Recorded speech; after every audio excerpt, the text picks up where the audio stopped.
Europe's leaders are getting together to discuss the election jolt they got from Eurosceptic and far-right parties in the EU poll.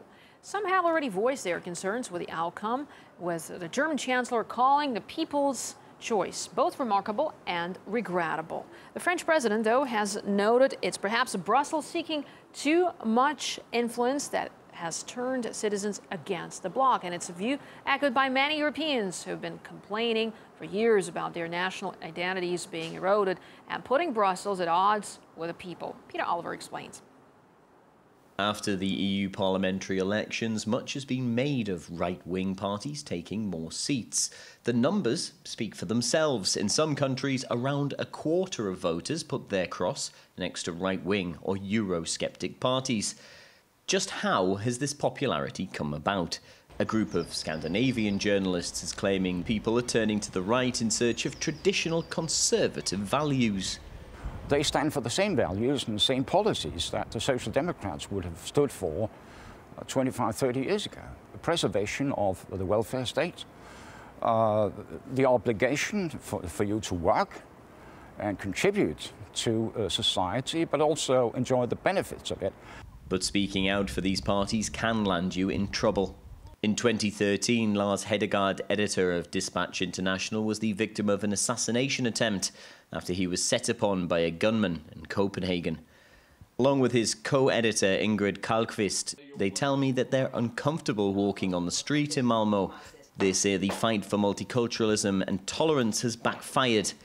Ingrid has put her home up for sale and plans to leave Sweden altogether. Sweden has totally changed. I mean, I want to live somewhere where it's like it was when I grew up, like for 30, 40 years ago. You know, we have so many different nationalities here, and they all want to have it their way. And the politicians say, okay, you can have it your way. You don't have to become Swedish. You don't have to learn the Swedish language. You don't have to respect our law. So that's the problem. Ingrid is adamant she isn't going to change her opinions. But what difference will it make to her situation when she changes location and comes here to Denmark? The difference is that you can more or less enjoy free speech in Denmark. In Sweden, you cannot. You cannot speak out about any subject without losing your job, being beaten up in the streets, being harassed, etc. Sweden has one of the highest levels of immigration in the EU, and there's a fear that the system won't be able to cope. You can't have mass immigration and a welfare state at the same time. One day you will have to pay for all this mass immigration, and then the welfare state is goodbye. And in their opinion, it's not being able to speak out in certain countries that's eroding a nation's sense of self. Most under threat would be our sense of cultural identity, our language, our love of flag and history. And these things matter to people. We shall see soon enough if those parties who've claimed to be the defenders of traditional European rights can put into practice what they've preached on the campaign trail. Peter Oliver, RT, Copenhagen. Now let's talk more on how voters have put a cat among the pigeons in Brussels. Armin Steuernagel is from the movement Democratic Europe Now. Thank you so much, Armin, for joining us here on RT International to talk about this. So what does the current situation then tell you about democracy in Europe? So, well, at the moment we see that Eurosceptic parties really have gained a lot of votes, which is actually like a good symbol for how Europe feels at the moment. People really feel disconnected to Brussels. Brussels is far away. Mistrust is raising. And so the only thing which, in our view, is now the best way to cope with this situation is to really bring democracy back on the table. But obviously, it's really a situation where heads of state have to be a bit courageous and bring and open up the debate and stopping these negotiations behind closed doors, which really piss people off, obviously. Well, you know, Germany's leader Angela Merkel called the results regrettable. So why do you think she said that? She did. Well, she is obviously it's a regrettable result for her because they can't continue politics as they did in the last year. And you have to also know now politics in European Parliament will change. No big party in the Parliament has a majority, even with a coalition with small parties. So, for example, neither the Conservatives, together with the Liberals, can do something, nor the Socialists. So we have some sort of a situation in the Parliament where the big parties need to work together. It's somehow as like a grand coalition as we have it in Germany.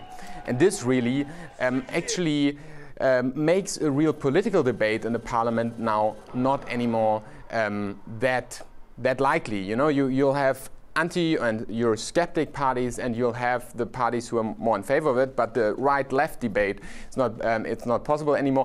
I think Mrs. Merkel shouldn't call a result regrettable, which was actually a result of the people. And which was voted on the people, but she should take it as a warning signal, because people are really not just voting it because they want to, I don't know, because they blame Ms. Merkel, but they're seeing that some of the institutions in the EU are just not working in their interest. Well, it's interesting you mentioned the warning signal, that politicians should take what's happening and the voters' moods as a warning signal there, but will they actually do it? I mean, what needs to be done by you know, all these leaders to sort of win over the angry voters? Yeah, that's a good question, and it needs. We will see it in the next month if they really take measures to democratize Europe. Because I think what needs to be done now is to really open up the debate and to talk with all our European partners and with all the citizens about, you know, what is our common future, where do we want to head to, and what are the institutions, the rules we want to have. And for this in Europe, we have an instrument to start this debate. This is called a new European Convention. It's, so to say, you know, an assembly of representatives from all member states and from the citizens that could discuss openly and propose reforms. And these reforms then should be put to a European-wide referendum so that citizens really can be involved. But of course, this is a huge step. There are a lot of actors which are now calling for the step. So, for example, I'm just coming from Berlin from the trade unions who are proposing this, the European trade unions. So there are many actors, but it has to be seen now, you know, what they're going to do. I think if they're not going to go the way of democratizing Europe, but if they're now going to go the way, okay, let's continue with backroom deals, with negotiating behind closed doors, they will ruin Europe. And in 5 years, we're going to have even higher and better results for the anti-European parties. All right, Armin Steuernagel from Democratic Europe Now. Thank you so much for your views here.